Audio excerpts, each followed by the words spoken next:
So this keeps becoming this issue of, and now I started to think about this. I was just rolling it around. I was like, I really don't think enough Democrats are getting this idea of you no longer have sort of this credibility anymore. Of that you're definitely like the whole idea of the left end of the liberals leaning leftward, that these are phonies, because this is always, of course, the thing is that it's that the deal with the right wing is that these are selfish people that just want to make a lot of money, and that sure, there's plenty of people that are genuinely just good Christian people who do agree with liberals. But the idea is that no, most of these people are going to try to get rich off of some. Of course, the idea is like some fly-by-night scheme. That's always the idea, is that like Trump made all of his money off of schemes. There's always schemes. That it's not like, well, no, there was a market for what he did, and people gave him money. Like, you it, it you couldn't figure that out. Like, unfortunately, you couldn't figure that out, and he did. Even if nothing else, one of the things to understand is the guy's good at selling stuff with his name on it, but if nothing else. I mean, and that kind of, I mean, how many people could do that? I mean, it's really like not even kidding. Like, I mean, like, really put your name on something and then try to sell it, and I mean, see what happens, try to attempt to have a building made with your name on it, and so anyway. There's sometimes where you got to be like, well, yeah, I mean, I understand this is, this magical creature that's known for, not being necessarily, that's kind of aberrant good, chaotic good, but, and it might turn on you. But, I mean, if you know that's what it is, then you should just act appropriately. And there we go. There's a thing. If you understand that's the creature you're dealing with, just act appropriately toward it, and there's not a problem. You're just being candid, and you're being appropriate and candid.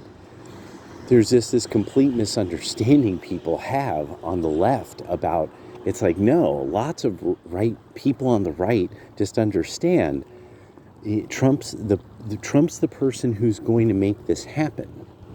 He's going to make a lot of things happen. He's just really good at leading a burgeoning political movement. The movement is the movement. And that's the whole thing. This is actually a grassroots thing that's occurred.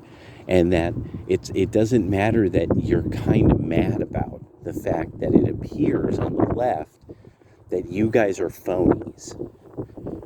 And that's now why I keep doing this. Democrats, what can you offer? Because too many of you, it's starting to become over and over again, you kind of appear to be phonies. Because when that this is what you did these actions. These now have proven to be extremely bad actions. And that at some point you have to come clean about it, and be like, oh yeah, we totally fucked up on this. So now the vaccine injury data is starting to come out, and this is getting worse and worse and worse by the day. So there's no real Schadenfreude here of like, oh, ha ha ha, see, we were right, you took the prick, and now, look, you've got the double cancer or something. There's no ha-ha about it now. This is going to be something that's going to be a medical problem for a lot of people for the next 30 years. If you have the cohort that lives that long. I mean, but I'm sure they will. I mean, because that would be even worse. That would, it would dying early wouldn't be half as bad as living super long, having lots and lots and lots of health problems. Um, there's not only the the cardiovascular injuries that have occurred, but apparently there's a wide variety of other injuries that now are starting to show up in the studies, and a lot of people kind of got to come clean about it. There's got to be sort of this moment where it's like a lot of the political play and shit. And it really, this is on you, Democrats. Unfortunately, it's to those who were leaning leftward and wanted to set up mandates, and now after all this time, now the courts are like, oh yeah, most of these mandates were unconstitutional. So we were right on just the fundamental concept of rights in the sense of how the United States understands them and defines them. We were right there. So legally, we were correct. When it came down to the raw science, we were right there. And keep in mind, the whole reason why this even was an issue in the first place with all of this is because of the massive amounts of people who are homeless and on fentanyl, as like supposedly a mega death was striking, and that they're just high as hell in the streets, like everywhere. And it's like we were telling you, that can't work if this is mega deadly. It can't happen. This isn't, these people should be dying by numbers. That's one of those references. They should be dying by numbers. And it's like, and they're not, are they? And so liberals started denying that there were homeless all over the place, high on fentanyl. Just because if there were, they wouldn't have died of COVID, and COVID wouldn't have been deadly. So they would be wrong. And I mean, this is unreal now. What the fuck are you offering? What could you possibly be offering now that's going to sort of make up for, like, this is what you did. This is not conjecture. You all overwhelmingly, you liberals did this. You took these actions. I'm not making things up.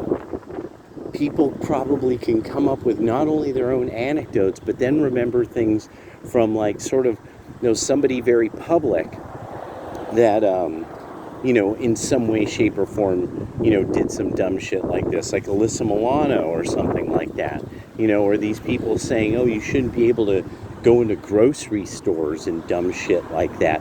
A lot of these people need to, they need to be drummed out of polite society.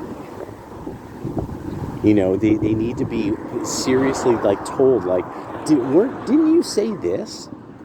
And it's got to be like that. They know, yeah. And there's a number, and how this stacked. That was the other thing I started walking back through. How this stacked up. And that somehow the rise in crime, because of the rise in the drugged up homeless, all of this was a shitty thing. So you had to deny that the crime was increasing. And then there's this idea of you really aren't getting that. Nobody ever liked your idea of decreasing the amount of police. Now your leadership does this weird defense of it, and all citations that there's some kind of thing called community policing and de-escalation that helps things that's not real. There's cops who basically in some way, shape, or form can talk to people, that, and this is just this fundamentally this idea that for some reason I'm I don't get it. I think I remember those I kind of remember times like that, and police who had like never drawn their weapon on anyone, anything like that. You know, I've seen interviews with cops like that who have retired, that they were just really, really good at sizing people up, and they were really good at the interview and interrogation process. So that's one of these things. I'm like, those are skills. Those are skills that you have mentor and teach and stuff, but it still requires raw numbers, and it also requires you just need raw numbers of cops to do that, because you need to be able to use overwhelming amounts of force against somebody who is going to do something like violently break the law or something. If you want to capture them, the idea is to capture them, you're probably going to have to use quite a bit of force or overwhelming numbers, because it's difficult to capture people. And so it's just one of these things that, like, I've started seeing how this just stacks up, that it's okay, because you guys object to so much of this, so many of these measures that are just what you do if you want the outcome of a high trust civil society, that more and more I'm sitting back like, I don't know what you all think you're offering anymore. Like, what could you possibly really be promising constituents and voters, and especially the thing that's really getting me is, what's supposed to draw people that they aren't in your party? They're like the independent vote. Like, what are they going to get? Like, fundamentally, their political interests, what are they going to get? What do you have to offer them? And more and more, I've been sitting back like, at some point, you will remove police from their police force. That's one of the things that they can almost count on you doing.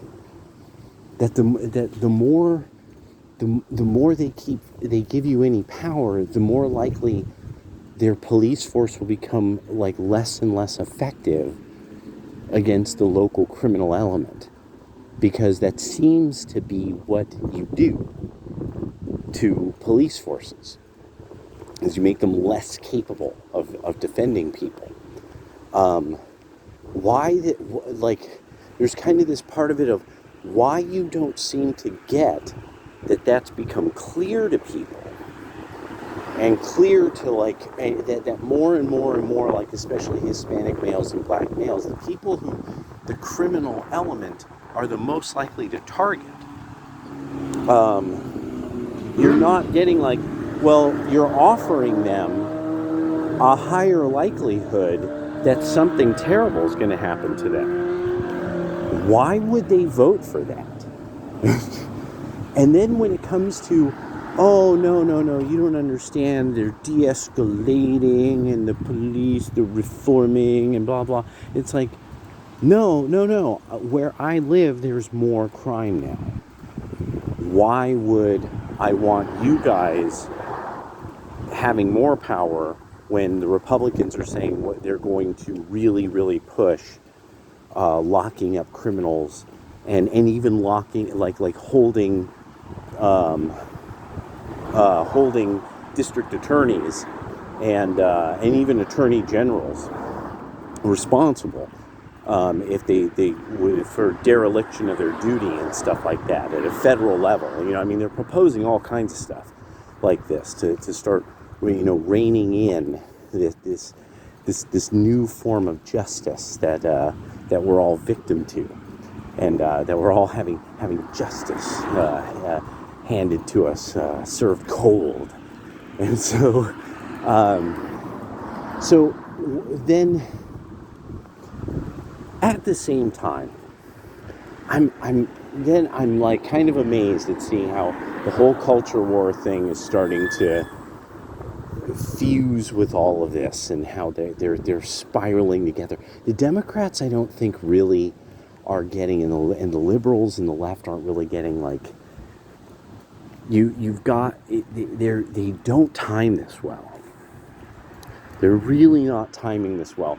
Or wow, I don't see those much anymore. Okay, or they're just not figuring out, like, you needed to have timed this better.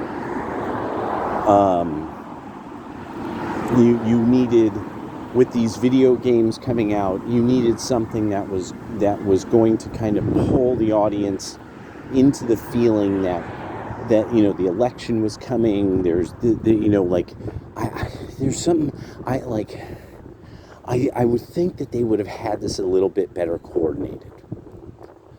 Just a little. I would have thought they would have had it a little better coordinated. But hey, it is what it is. They've done what they've done. But Sweet Baby and a lot of these people really kind of need to understand at this stage that they have now made it and people are just like, no, we need a revolution in art, and it's right. It has to be right wing. But not even this idea of right wing. Nobody's.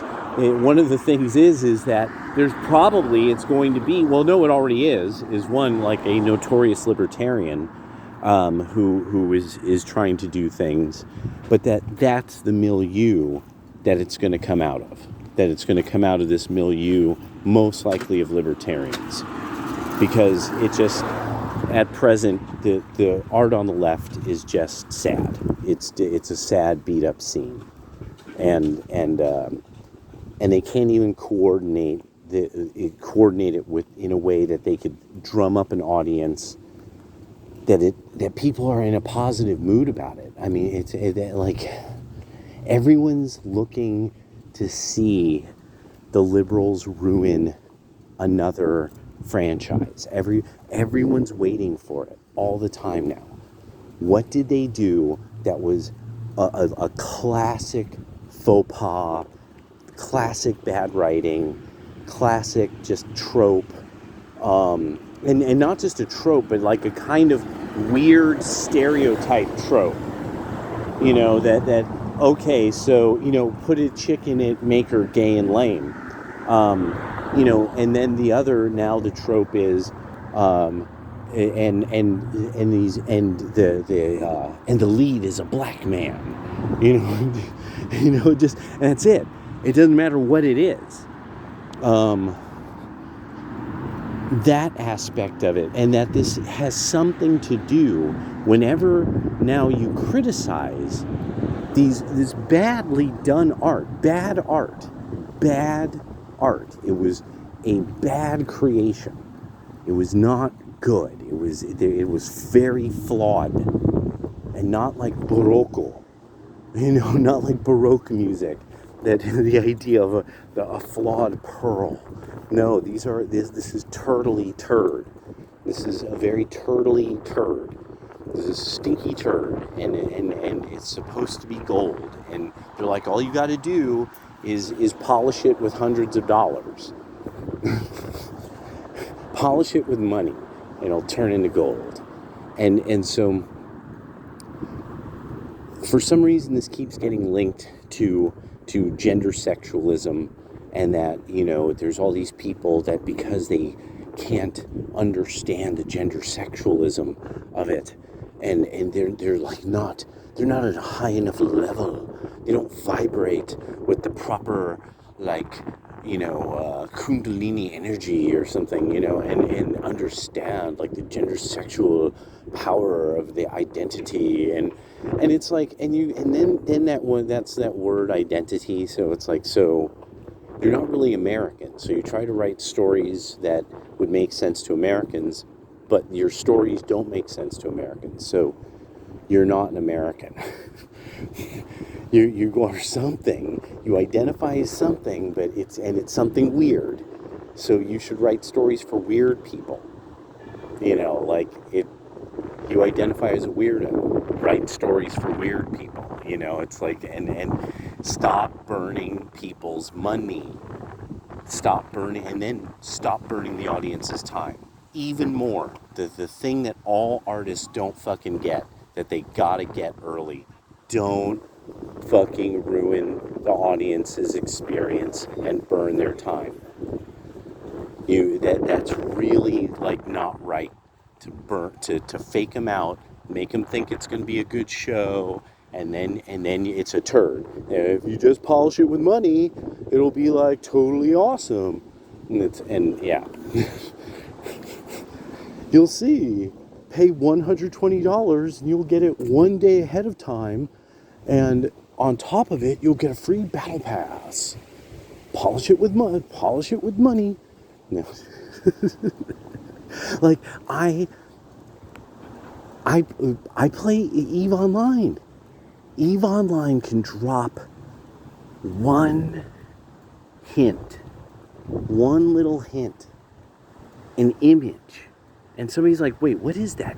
Enhance, and they're like, "Oh my gosh, what is this, everybody?" 100 channels across the internet, YouTube, Rumble. I think there's a Rumble Eve channel. Twitch, all these, they're all like, what's going on here? What is this thing? Because EVE Online is so good.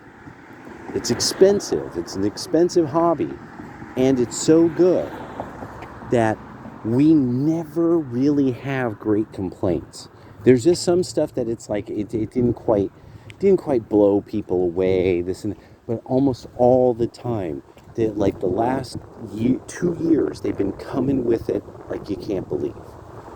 The preeminent sci-fi franchise, that for me worth the money, worth the money and time. They literally advance the print lore. The lore is going on at the present time as the game. Things that players do in different sectors of space can affect the written lore. It's everything people want. It's everything the boys want. And then it's just that they're like, oh yeah, there's no big boobies or titties because it's spaceships. You blow things up. you make space things and then you blow space things up. It's just the context is not the same context. So when you have, I've been thinking about this too. Now, because what is a woman is such a big deal, it's starting to become really clear by some of the critiques that are going back and forth that obviously there's a portion of the gaming industry that's not concerning itself about what type of gaming content do women always buy. They love it. They love this content. Because this keeps coming up, that it's like that the games don't exist. And I'm like, somebody's got to know what games these are and has to be trying to cash in on this. Because, it just has to. It can't be just Candy Crush forever.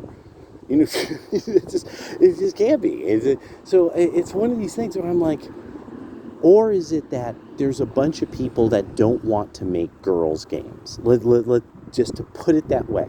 That all these developers that are like, oh, you need to accept the BBC and you're in this game that it's not appropriate in. You need to fuck a bear dog pig, man bear dog pig sex, and that I've started to think about. I think it's because really these developers they look down on quote unquote girls games. They don't want to design those kind of games that they know appeal to females. Like they're not sophisticated, or they don't get to talk about themselves. They don't have a character that looks like, them, a pudgy white guy in a dress, or something. And it's just, more and more, that's like the kind of thing I've been turning a lot of these things around where I'm like, wait a second, hold on. Not so much quid pro quo, cui bono, not cui bono? No. Yeah, cui bono? Not who benefits, but more of the, if somebody were sticking it to somebody else, who's getting dissed? Who's this MC dissing? Who's this crew dissing? And, you got to figure out from the lyrics. You see, you got to read between the lines. You got to put together the rhyme scheme and this and that, figure out who are they really dissing. And more I've been sitting back and I'm like, a lot of this, the whole identifying and then the video game and you got to understand the identity. And I've been sitting back and I'm like, I kind of am thinking a lot of this is sort of dissing the ladies. But these people are claiming that they're doing it for the ladies. And more, it's like really him, with all these illegal immigrants, we're doing this for the black people, right? And now I'm like, they're doing this all so that women can identify with the characters in the game, but I mean, like, are there women who identify? Do women like this game? That's another one, though. Do women even like that game? Like the joke, there's no women on Eve. They're just female characters. Okay, well, yeah. All right, so that's what I was thinking about. Take my little walkie. All right, later on.